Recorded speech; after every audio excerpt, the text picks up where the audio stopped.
Hi. So I thought this video I'd briefly discuss debt and loans and the history of default, although this is probably just the first in a series of videos on the subject. So let's see. Firstly, it's important to recognize the fundamental differences between domestic and foreign debt. The two are completely different creatures, and if you're interested in the differences between them, I would suggest you read This Time is Different by Reinhart and Rogoff. It's an excellent book. It covers just about all the international debt crises, breaks them down, and provides plenty of statistical data that clearly shows what has happened before, during, and after financial crises. So, being a student of history, I found it particularly interesting to read about how the kings of Europe handled these various debt issues.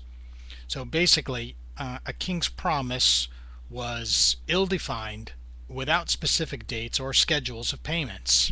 So, borrowing was therefore coercive.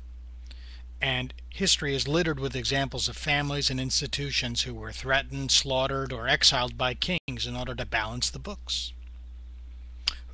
Some examples would be the Templars, the Catholic Church in places such as England, and in modern times, the Communist Revolution, or even the Middle Eastern rebellions resulting in a force majeure or unilateral seizure of wealth and assets.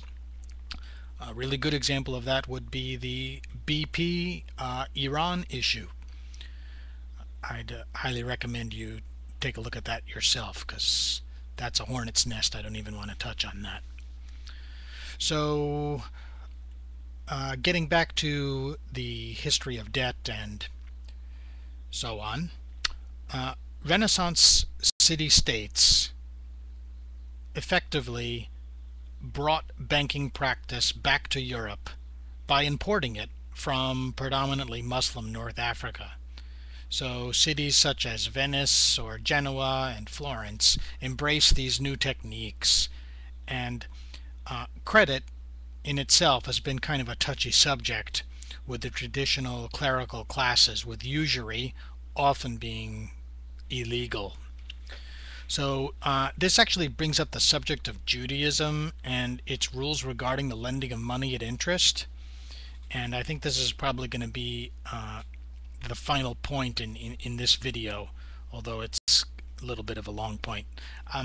So actually I'd prefer to gloss over the subject other than to point out the obvious. However, I guess it has to be said. So one, if a Catholic king needs a loan, but his church forbids credit based on usury, you have a serious problem, right? This problem is going to develop as a result of such circumstances.